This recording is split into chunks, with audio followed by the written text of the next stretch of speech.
आज की इस वीडियो में हम करेंगे ज्योमेट्रिक डिज़ाइन का क्विक रिवीजन और ये होगा थोड़ा रैंडम। तो स्टार्ट करते हैं। मान लो हमारे पास पेमेंट है, उसकी जो विड्थ होती है, अगर ये सिंगल लेन है तो इसकी ये होगी 3.75 मीटर, और अगर जो डबल लेन हुई तो ये 7 मीटर होगी। मल्टीपल लेन के लिए हम क्या करेंगे, नंबर ऑफ़ लेन्स को मल्टीप्लाई कर देंगे 3.5 से।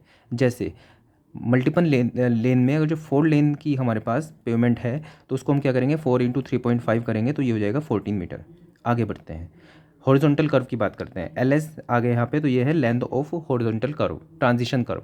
इसका क्या मतलब है कि मान लो हमारे पास रोड है इस तरह से, उसके बाद अचानक से उसको इस तरह से टर्न लेना पड़ा, तो हम इसको कैसे करेंगे, हम इस यहाँ पे एक कर्व देंगे इस तरह से। अब इस कर्व देने से क्या होगा कि जैसे मान लो हमारे पास ये व्हीकल आ रहा है, अब व्हीकल इधर से आके ऐसे जाएगा इधर की साइड, तो जब यहाँ से कर्व ले रहा होगा तो क्या होगा, इसकी वजह से यहाँ पे एक सेंट्रीफ्यूगल फोर्स लगेगी जो कि इस गाड़ी को दूसरी साइड धकेल सकती है, जिससे क्या होता है कि हो सकता है कि ये यहाँ पे ये एज से नीचे गिर सकती है। तो उसी चीज़ को बचाने के लिए हम क्या करते हैं, ये वाली जो पेमेंट है इसको ज़मीन से थोड़ा ऊपर उठा देते हैं। ये उतनी ही रहती है, इसको ज़मीन से थोड़ा ऊपर उठा देते हैं। तो क्या होता है कि जो उधर खिसक के जाने वाली होती है लेकिन ये ऊपर से उठी होती है, तो ये जो होता है लोड इसका नीचे की साइड एक्ट करने लगता है, जिसकी वजह से उधर जाने के इसके रिस्क जो होता है कम हो जाता है। तो यहाँ पे अब अगर जो आप सोच के देखो कि यहाँ पे तो देखो पेमेंट जो थी सेम लेवल की थी, ये भी सेम लेवल का, ये भी सेम लेवल का। अब यहाँ पे हम कह रहे हैं कि हम इसको इसको सेम रहने लेंगे देंगे और इसको उठा देंगे, तो मतलब यहाँ पे सेम लेवल था और यहाँ पे अचानक से ऐसे ऊपर उठ गया, तो क्या होगा, जर्क आना स्टार्ट हो जाएगा। तो हम क्या करते हैं, थोड़ा पहले से मानते हैं और यहाँ से थोड़ा सा पहले से मानते हैं। हम यहाँ पे धीरे धीरे इस वाली जो जो पेमेंट की वाली साइड है इसको धीरे धीरे धीरे धीरे ऐसे उठाने लगते हैं, और जितना हमें उठाना होता है वहाँ तक हम पहुँचा देते हैं, मतलब धीरे धीरे उठा के पहुँचाते हैं। तो ये जो हमें कर्व डिज़ायर जो है वहाँ तक पहुँचने के लिए हम क्या करेंगे, ट्रांजिशन करेंगे। एकदम से सीधा वहाँ पे उस कर्व पे नहीं पहुँचेंगे, हम ट्रांजिशन करते हुए पहुँचेंगे, तो इसको कहेंगे ट्रांजिशन कर्व। तो मान लो ये रोड है आपके पास, तो रोड पे क्या होता है, कैम्बर होता है इस तरह से, मतलब सामने से इधर से आप देखोगे तो कुछ इस तरह से दिखेगा। ये किस लिए करते हैं, ताकि जो यहाँ पे रेन आए तो जमा ना हो, पानी साइड में से निकल जाए। अब यहाँ पे जैसे ये है, तो अब जैसे हमने बोला था कि हम ऐसे ये रोड जब मुड़ेगी तो ये वाली साइड हम उठा देंगे, तो यहाँ पे जैसे इस तरह से कैम्बर था तो हम इसको उठाना स्टार्ट करेंगे और धीरे धीरे हम इसको, ठीक है, पहले ऐसे होगा रोड, उसके बाद ये रोड को हम इस तरह से उठाएंगे, फिर इसको और उठाएंगे, फिर इसको और उठाएंगे, उसके उठाने के बाद हम इसको इस तरह से कर देंगे। मतलब यहाँ पे ये ऐसे थी, उसके बाद यहाँ पे हमने थोड़ा आगे गए तो हमने इसको यहाँ पे इतना उठाया, फिर इसको इतना उठाया, फिर धीरे धीरे इतना उठा, फिर यहाँ पे इस तरह से उठ जाएगा जहाँ पे हमें ज़रूरत होगी। आई होप आप समझ पा रहे होंगे। आगे चलते हैं। तो ये जो लेंथ थी यहाँ पे, मतलब ये जो हमने ये धीरे धीरे उठाने का काम किया, इसको किया हमने ट्रांजिशन, और ये जो लेंथ थी ये थी लेंथ ऑफ ट्रांजिशन कर्व। ये जो ट्रांजिशन कर्व की जो शेप होती है वो स्पाइरल या कोलोथॉइड हम मानते हैं। कई एग्जाम में पूछा गया था, वहाँ पे लेमिन स्केट दिया हुआ था, क्लोथॉइड दिया हुआ था, पैराबोला दिया था, नन ऑफ दिस दिया हुआ था। तो क्लोथॉइड और स्पाइरल सेम होते हैं, वहाँ पे लेमिन स्केट नहीं लगाना आपको, वहाँ पे क्लोथॉइड ही लगाना है। तो स्पाइरल सब अगर लिखा हो तो स्पाइरल लगाएंगे, क्लोथॉइड लिखा होगा तो क्लोथॉइड लगाओगे आप। तो अगर आपसे पूछा जाए कि इसकी जो लेंथ होती है वो कितनी होती है, तो ये अगर आईआरसी के हिसाब से देखें तो ये होती है 2.7 V square upon R plane के केस में। हिली के केस में होती है वी स्क्वायर अपॉन आर। हिली के केस में कम क्यों, क्योंकि हम कम ही लेंथ में इसको बैंकिंग दे देते हैं, क्योंकि वहाँ पे होती है जगह कम। गोल घुमाव पे हम इतनी लेंथ नहीं दे सकते, हिली में हमें यहीं से घुमाना पड़ेगा, तो वहाँ पे जर्क हम सह सकते हैं क्योंकि वहाँ पे जगह ही नहीं है वहाँ पे। तो यहाँ पे थोड़ी कम देंगे, यहाँ पे 2.7 से मल्टीप्लाई किया, यहाँ पे नहीं किया, मतलब ये हिली का है, ये प्लेन का है। V square upon R, V जैसे 100 किलोमीटर पर आर है तो यहाँ पे 100 डायरेक्ट किलोमीटर पर आर में ही रख देंगे। आगे चलते हैं कि एल एस की वैल्यू एक तो इससे निकलती है, दूसरा है कि जर्क नहीं होना चाहिए, तो उसके हिसाब से जो फॉर्मूला आता है वो आता है L S is equal to V cube upon R C. V जो है यहाँ पे मीटर पर सेकंड में है, सी जो है हमारे पास ये जर्क होता है, जर्क कोफिशिएंट, और आर जो है रेडियस है। रेडियस किसकी, जो हमने घुमा रहे हैं इसको सर्कल को, उसकी।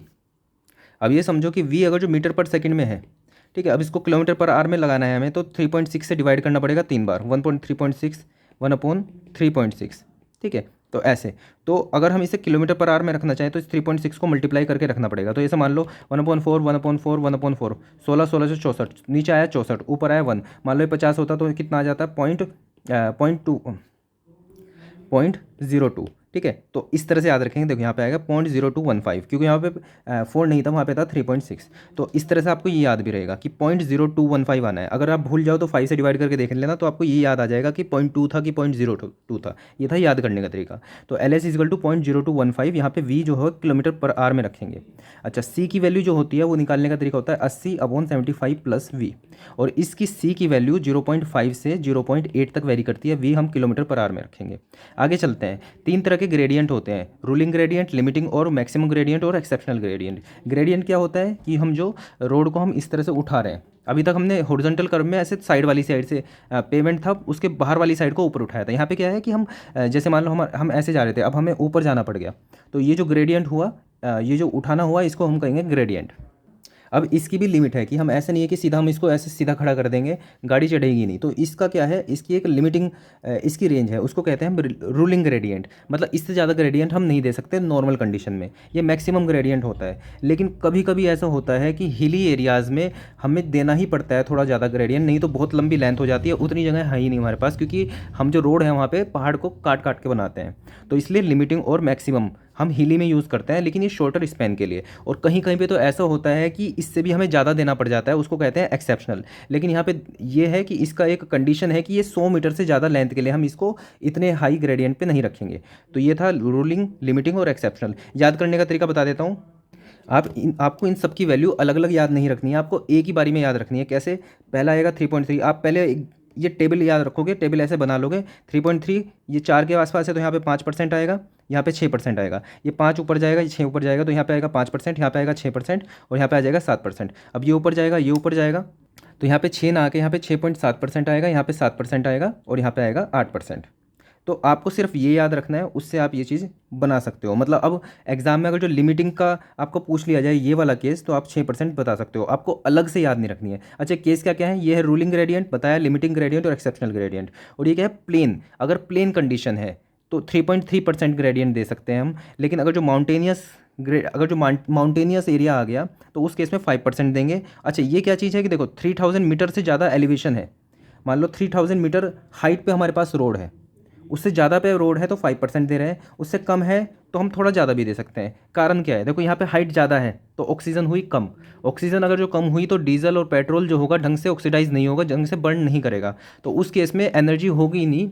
जो हमारे पास जो व्हीकल है उसके अंदर एनर्जी होगी ही नहीं, तो हम उसे ज़्यादा ग्रेडियंट नहीं दे सकते। तो इसका मतलब 3000 मीटर से ज़्यादा एलिवेशन पे हमने रोड बनाई है तो उसमें ग्रेडियंट कम देना पड़ेगा। लेस देन 3000 में देंगे 6%। तो 3.3, 5, 6, 5 इधर गया, 6 इधर गया, 7, 6.7, 7, 8, इस तरह से याद कर लेंगे। आगे बढ़ते हैं।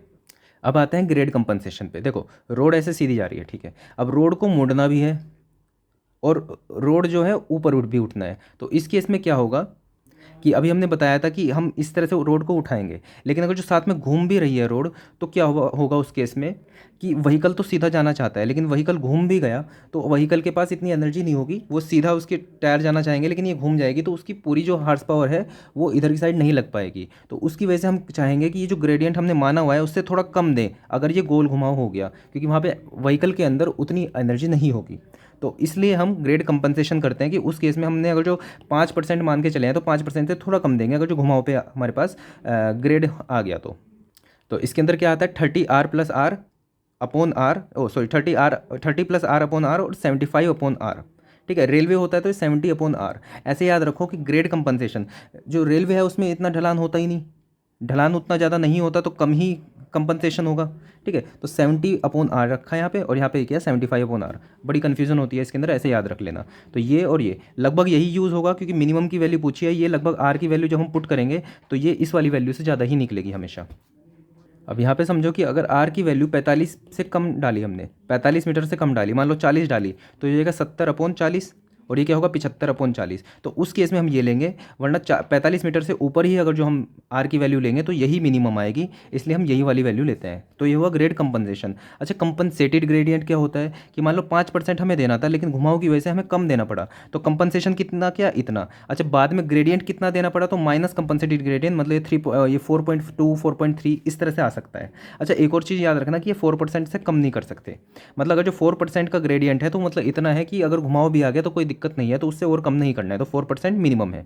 आगे चलते हैं, ये एक याद रख लो कि लॉन्गिट्यूडनल ग्रेडियंट होता है वो 2 टाइम्स कैम्बर के ग्रेडियंट के बराबर होता है। कैम्बर का जो भी होगा इंटू 2 करेंगे तो लॉन्गिट्यूडनल आ जाएगा। आगे चलते हैं कि एक वैली कर्व होता है, जैसे हमने अभी हॉरिजॉन्टल कर्व की बात करी थी, तो उस केस में हमारे पास एल एस की वैल्यू आई थी। तो ऐसी वैली कर्व होता है, तो उसके अंदर जो हमारे पास जो कर्व की लेंथ आती है वो किस तरह आती है, ये आती है। इसको ऐसे समझ लो कि एल एस की वैल्यू हमने याद रखा रहा था अभी N V square upon N V cube upon R C. ठीक है, आर जो है, तो इसको आर को रिप्लेस करते हैं। जैसे मान लो ये हमारे पास कर्व है, ठीक है, ये आर, ये मान लो एल है, और जो एन है यहाँ पे ये है ये एंगल। तो यहाँ पे हमारे पास ये बेसिक रूल होता है सर्कल का कि एन इज इक्वल टू होता है एल अपॉन आर। तो हम आर की जगह रख सकते हैं एल अपॉन एन, आर को रख सकते हैं हम एल अपॉन एन। तो यहाँ पे देखो L S is equal to N V cube upon R की जगह रखेंगे L upon N, oh sorry ये V cube upon R C होता है। ठीक है, तो एल अपॉन एन रखेंगे अपॉन सी। तो यहाँ पे हमारे पास आ जाएगा एल एस, ये एल एस है, L S square is equal to N V cube upon C. तो यहाँ से एल एस की वैल्यू आ जाएगी हमारे पास under root N V cube upon C. तो ये था हमारे पास एक साइड का, और दूसरी साइड का क्या होगा, 2 कर देंगे इंटू ट्वाइस। तो ऐसे ही ये फॉर्मूला डराइव होता है। फॉर्मूला डराइव बस करके दिखा दिया मैंने, कभी भूल जाओ तो पुराने फॉर्मूले से ये वाले फॉर्मूले पे आ सकते हो। तो 2 under root N V cube upon C. यहाँ पे भी वही करेंगे, यहाँ पे मीटर पर सेकंड में है जैसे हमने कहा था, तो यहाँ पे 3.6 से 3 बार डिवाइड करना पड़ेगा। तो 3.6 का होल क्यूब लेना पड़ेगा और उसका अंडर रूट लेना पड़ेगा। तो हमारे पास क्या आएगा, इसको हम जब भी सोल्व करेंगे तो आ जाता है 0.38। तो ये वैल्यू याद रखनी है आपको। ठीक है, अप्रोक्सीमेशन कैसे लेना है वो मैंने पहले बता दिया था कि उसमें 0.02 अगर आप भूल जाओ तो कैसे आना है 0.02 तक, तो 0.025 आएगा यहाँ पे आएगा 0.38। डायरेक्टली फॉर्मूला भी पूछ लिया जाता है। आगे बढ़ते हैं। तो जैसे कि मैंने बताया था ये रिवीजन बिल्कुल रैंडम है, कहीं से भी कोई भी चीज़ आएगी ताकि आपके दिमाग पे थोड़ा ज़्यादा जोर पड़ सके। तो क्या है, जैसे मान लो ये पेमेंट है हमारे पास, तो पेमेंट क्या होती है, तो पेमेंट सीधी होती है हमारे पास। साइड में जो होता है यहाँ पे शोल्डर होता है। शोल्डर मतलब यहाँ पे ये थोड़ी रफ रोड होती है यहाँ पे, ताकि रोड जो व्हीकल है डिस्करेज हो यहाँ पे ना चलने के लिए, वो बीच में ही चले। यहाँ पे क्या है कि मतलब कोई मतलब दिक्कत होगी व्हीकल के साथ तो यहाँ पे आ सकता है, यहाँ पे पार्क कर सकता है। तो ये जो शोल्डर होता है ये 0.5% स्टीपर होता है इस वाली रोड के पेमेंट से। ठीक है, और जो इसका स्लोप होता है वो 3%, मिनिमम 3% रखना पड़ेगा और मैक्सिमम 5% रख सकते हैं। ठीक है, आगे चलते हैं कि हमने बताया था कि जैसे मान लो रोड थी, तो ये जो थी ये यहीं पर रखेंगे और इसको हमने ऊपर उठाया था। ठीक है, हमने भी रोड को ऊपर उठाया था जब वो रोड इस तरह से घूम रही थी, तो इस वाली ऊपर उठा दिया था हमने। तो हम इसको ऊपर कितना उठाते हैं, तो ये समझ लो यहाँ पे जो हमारे पास एंगल होता है इसको ई मान लेते हैं, इसको ही हम सुपर एलिवेशन बोलते हैं। अच्छा, ये क्या है, रोड को हम ऊपर उठा रहे हैं तो ये रोड की विड्थ हो गई बिल्कुल। तो देखो यहाँ पे ये हो गया एंगल, ये हो गई रोड की विड्थ। ठीक है, अगर हम साइन थीटा लेंगे तो ये जो वैल्यू आएगी वो आएगी ई बी। लेकिन साइन थीटा और टेन थीटा यहाँ पे सेम होता है, मतलब साइन ई और टेन ई यहाँ पे सेम होता है, तो हम यहाँ पे ई भी मान लेते हैं, इसको टेन एंगल मान लेते हैं। ठीक है, तो ये हो गया। अच्छा, इसकी ई की वैल्यू निकलती कैसे है, ई की वैल्यू निकलती है E equal to V square upon 127 R. ये आप फॉर्मूला याद रखेंगे। वैसे फॉर्मूला ये होता है कि ई जो होता है, देखो यहाँ पे जो हमारे पास जो व्हीकल है वो आगे जा रहा था, जिसकी वजह से यहाँ पे ऐसे फोर्स लग रही थी उसके ऊपर, सॉरी ऐसे बाहर की साइड फोर्स लग रही थी। अब क्या हुआ, इस फोर्स से को बचाने के लिए एक तो इसका वेट नीचे की साइड काम करेगा, ठीक है, और ये पीछे जाना चाह रहा है, उसकी वजह से यहाँ पे फ्रिक्शन भी काम करेगा। तो इसकी साइड ये दो दो चीज़ें यहाँ पे काम कर रही है, एक तो इसका वेट और एक फ्रिक्शन इस साइड। तो ई जो है वेट का काम कर रहा है कि ये एंगल की वजह से वेट इधर काम कर रहा है, प्लस फ्रिक्शन भी इधर काम कर रही है, और उधर की साइड काम क्या कर रही है, सेंट्रीफ्यूगल फोर्स। वो इससे हमने रिप्रेजेंट किया वी स्क्वायर अपॉन 127 आर। इस तरह से मोटा मोटा समझ सकते हो, डेरिवेशन यहाँ पे नहीं कर रहे हैं। आगे चलते हैं, वैली कर्व अभी हमने पढ़ा था L V equal to 0.38 N V cube upon half. तो वहाँ पे सी की वैल्यू हमने रख दी थी 0.5। ठीक है, आगे चलते हैं, ये हो गया था वैली कर्व। समिट कर्व की बात करें तो समिट कर्व होता है ये, सॉरी ये वैली कर्व ही है।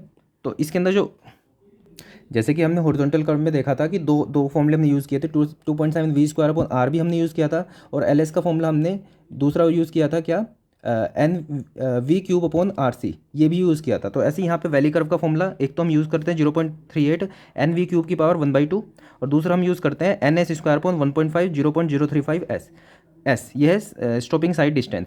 अब यहाँ पे कन्फ्यूजन कई बार 0.35 लिख लेते हैं, तो देखो फॉर्मूला अगर जो भूल जाओ ना तो बेसिक से चीज़ों पे आ जाओ। स्टॉपिंग साइड डिस्टेंस 100 मीटर के आसपास मान लो, ठीक है, एक बेसिक चीज़ है, 100 मीटर 70 मीटर 80 मीटर इतनी होती है। तो इसको अगर जब 100 मीटर मानोगे तो वैल्यू पुट करोगे तो 3.5। देखो ये भी 1.5, ये 3.5 लगभग बराबर है। अगर आप इसको 0.35 मान लेते तो ये कितना हो जाता है, ये तो हो जाता है 35, ही हो जाता है 1.5। ये दोनों एक दूसरे को कंप्लीट नहीं कर रहे हैं यहाँ पे। इस तरह से याद कर सकते हैं चीज़ों को। और अगर जो ऐसा नहीं भी होता, लेकिन अब आपको याद रह जाएगा फॉर्मूला।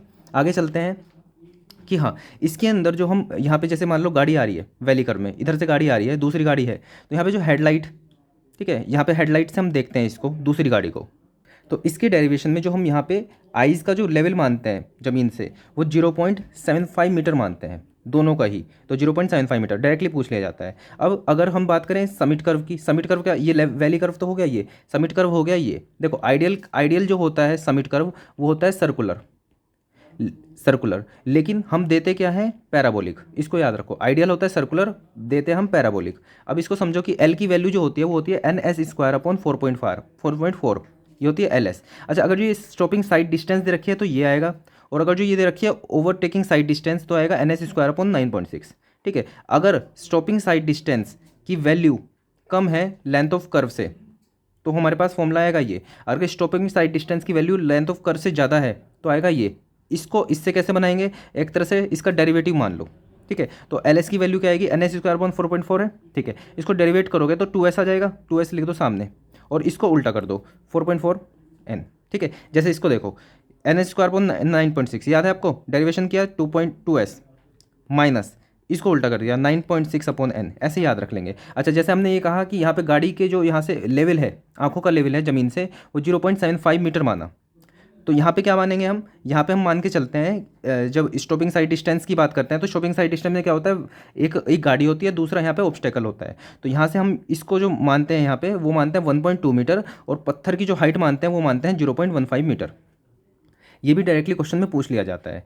ठीक है, और अगर हम ओवरटेकिंग साइड डिस्टेंस की बात करें तो हम दोनों की दोनों गाड़ियाँ ही चल रही हैं, एक दूसरे को एक दूसरे को ओवरटेक करना है, तो दोनों ही केस में 1.2 मीटर 1.2 मीटर, ऑब्स्टेकल हुआ तो 0.5 मीटर, वैसे 1.2 मीटर। और जब वैली कर्व की बात करी तो एक तरह से एवरेज ले लिया तो 0.75 मीटर हमने मान लिया। ठीक है, डायरेक्टली क्वेश्चन आ जाता है। आगे चलते हैं, आते हैं फिर से इस ई की वैल्यू पे। अभी क्या हो रहा था, गाड़ी जब आगे या पीछे जा रही थी तो यहाँ पे इस पर इस तरह से फोर्स लग रही थी। ठीक है, तो सेंट्रीफ्यूगल फोर्स इसको पीछे धकेलना चाहती है, इसको एज से नीचे गिराना चाहती है। ठीक है, लेकिन हमने क्या किया, लेकिन ये जो एलिवेशन है, सुपर एलिवेशन, इसको नीचे लाना चाहता है। ठीक है, दूसरा क्या है, ये जब ऊपर जाना चाहती है तो फ्रिक्शन भी इसको नीचे लाना चाह रहा है, तो दो चीज़ें मिलकर इसको नीचे ले जा रही है और सेंट्रीफ्यूगल फोर्स इसको ऊपर ले जा रही है। अच्छा, पहले जब सीधी रोड थी और ये रोड जो घूम रही थी, पीछे से उठी नहीं हुई थी, तो क्या था, उस टाइम पे ये पीछे जाना चाह रही थी, तो सिर्फ यहाँ पे फ्रिक्शन था जो इसको रोक रहा था। तो अब क्या हुआ, हमने जब इसको ऊपर उठा दी रोड को, तो इसका वेट भी इसको रोक रहा है, तो यहाँ पे ये चेंज हुआ। तो यहाँ पे E+F इसको रोकना चाह रहा है, फोर्स इसको पीछे ले जाना चाह रही है, वो फोर्स है V²/127R। तो फोर्स क्या होती थी, mv²/r। बचपन में आपने पढ़ा होगा इसको, m को आप लिख सकते हो वेट अपॉन जी, क्योंकि हमें पता है mg वेट होता है, तो W/g, सिंपल ये भी फॉर्मूला पूछ लिया जाता है। तो E+F V²/127R। यहाँ पे E की वैल्यू जो होती है, उल्टा लिख दिया, 0.07, मैक्सिमम 0.07 तक जा सकती है, और F की वैल्यू 0.15 हम लेते हैं लेटरल, मतलब ये इधर से इधर ऐसे जाती है तो हम 0.15 लेते हैं। यहाँ पे इतनी कम वैल्यू क्यों लेते हैं, क्योंकि हम यहाँ पे फैक्टर ऑफ सेफ्टी ज़्यादा लेके चलते हैं। ठीक है, जब हम रोड सीधी होती है उसके अंदर हम जो लेते हैं 0.35 लेते हैं। क्यों, क्योंकि यहाँ पे कोई दिक्कत नहीं है, मरने मारने वाली बात नहीं हो रही। यहाँ पे क्या है कि अगर थोड़ी सी हमने वैल्यू ज़्यादा ले ली, हमने इधर वाली फोर्स ज़्यादा मान ली, ठीक है, लेकिन थी नहीं, तो ये उधर की साइड गिर जाएगी, तो इसलिए हम इसको बहुत कम लेके चलते हैं 0.15 लेटरल फ्रिक्शन के केस में। ठीक है, तो अब यहाँ पे क्या करते हैं, 0.07 वैल्यू रख ली, 0.15 वैल्यू रख ली, इसको सोल्व किया तो V=5.28 √r आ गया। आप इसको एज इट इज़ याद रखोगे। कारण इसका ये है कि आपसे मान लो सीधा पूछ लिया गया कि अगर रेडियस r अगर 200 मीटर है, उस केस में v की वैल्यू क्या आएगी। ठीक है, तो आप उसके अंदर यहाँ पे E और F की वैल्यू सब रखोगे नहीं, यहाँ पे सीधा R की वैल्यू रखोगे 200 मीटर और V की वैल्यू निकालोगे, तो 5.28 √r, कब, जब 0.07 और 0.15 है। आगे चलते हैं, जैसे अभी हमने देखा था कि पेमेंट थी पहले सीधी थी, उसका फिर उठाया, फिर और उठाया, और उठाने के बाद इसको ऐसे कर दिया था। ठीक है, ऐसे हमने देखा था, तो यहाँ पे E हमने उठा दिया था, ये जो थी इसकी विड्थ थी, इसको एक एक्स्ट्रा वाइडनिंग भी देते हैं हम, वो क्यों देते हैं बाद में देखते हैं। ठीक है, तो यहाँ पे हमने कितना उठा दिया इसको, W + WE × E, इतना हमने इसको उठा दिया। ठीक है, एंगल इंटू ये, इसको साइन थीटा मान के ये हमने उठा दिया। अब हम एक चीज़ मानते हैं, यहाँ पे ये जो यहाँ से यहाँ तक की जो लेंथ ट्रेवल हुई इसको ऊपर उठाने में, इसको हम कहते हैं LS। अब आईआरसी ने एक रिकमेंडेशन दी है ताकि आपको जर्क ना लगे, हम धीरे धीरे इसको उठाते हैं।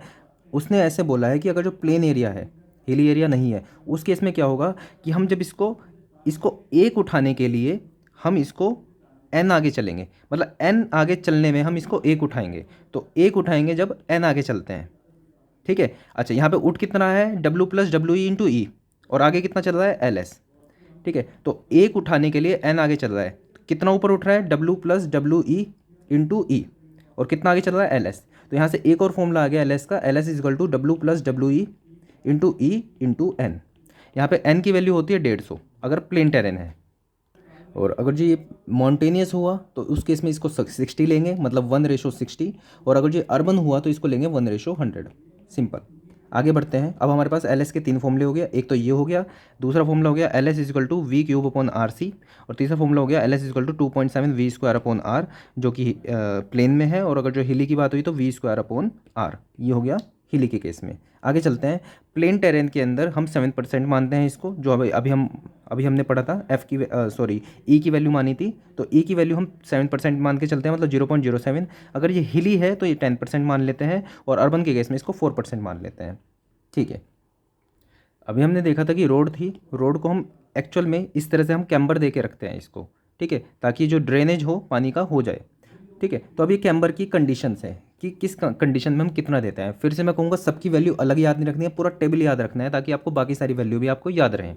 तो 4 तरह के इसके अंदर मटेरियल होते हैं। पहला, सीमेंट कंक्रीट की बनी हो या फिर हाई टाइप बिटुमिनस बना हो। अगर हाई टाइप नहीं लिखा है, सिर्फ बिटुमिनस लिखा है, तो आप उसको थिन बिटुमिनस मानोगे, सिंपल सी बात है। तो सीमेंट कंक्रीट की बनी हो या हाई टाइप की बनी हो, या फिर थिन बिटुमिनस की बनी हो, या फिर WBM या फिर ग्रेवल हो, या फिर अर्थन हो, ठीक है। दूसरा कंडीशन है हाई रेनफॉल है या लाइट रेनफॉल है। अब इसकी बात समझो, ये याद कैसे करना है आपको।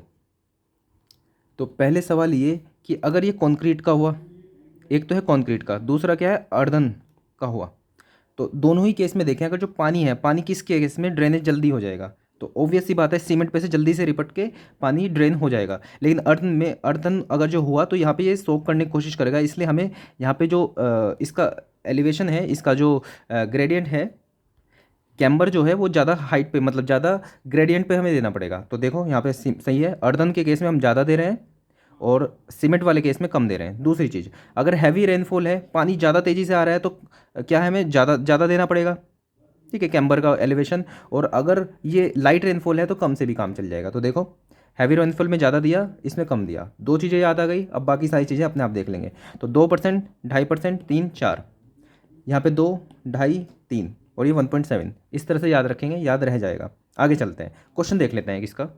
क्वेश्चन है कि 2 लेन स्टेट हाईवे है और WBM मटेरियल का बना है, तो आप बता दो ये जो हाइट है कैम्बर की, ये कितनी होगी। सिंपल है, कुछ नहीं दिया हुआ, बाकी सारी चीज़ें हमें एज्यूम करनी पड़ेगी। तो समझो, पहली बात तो 2 लेन है तो 2 × 3.5, 7 मीटर। तो ये पता चल गया हमें कि इसकी जो विड्थ होने वाली है वो कितनी होनी चाहिए वाली है, 7 मीटर। इतनी बात समझ में आ गई। दूसरा WBM है, तो WBM को याद नहीं रखेंगे, पूरा टेबल याद रखेंगे। कैसे, कंक्रीट हाई टाइप बिटुमिनस, ठीक है, थिन बिटुमिनस, WBM अर्दन, ठीक है। यहाँ पे करेंगे 2%, 2.5%, 3%, 4%, ठीक है। और यहाँ पे होगा 1.7%, 2%, 2.5%, 3%। हमने पूछा WBM, हम ज़्यादा ख़राब सिचुएशन के लिए, मतलब हैवी रेनफॉल के लिए डिज़ाइन करेगा, मतलब 3% आ गया, तो मतलब इसका जो ग्रेडियंट होगा वो 3% होना चाहिए। अब इसका 3% का मतलब समझ लो। 3% का मतलब ये है कि अगर 100 आगे गया, 3/100 मान सकते हैं इसको, ठीक है। 100 अगर आगे गया तो 3 ऊपर उठेगा।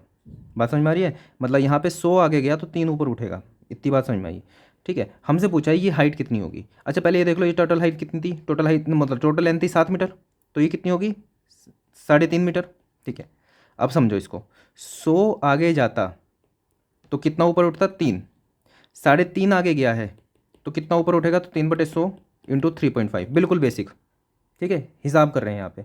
तो इसका आंसर क्या आएगा, 3 × 3.5 अपॉन 100, ये क्या है, मीटर। सेंटीमीटर में देख लेते हैं, तो 100 से मल्टीप्लाई कर देंगे तो 3.5 into 3, 10.5 metre answer. Simple question. आगे चलते हैं। ओवरटेकिंग जोन की बात कर रहे हैं तो ये 5 टाइम OSD लेते हैं। OSD क्या होता है कि मान लो एक ये हमारे पास गाड़ी है, आगे कोई धीमी रफ्तार से गाड़ी चल रही है, तो हम इसको पहले इसको पीछे इसको फॉलो करेंगे, उसके थोड़ी देर बाद जब हमें लगेगा कि हम निकल सकते हैं तो फिर आगे निकलेंगे, ठीक है, और उसके फिर इधर यहाँ पे जाएंगे। तो इसमें जो हम ट्रैवल करेंगे इसको हम कहते हैं OSD।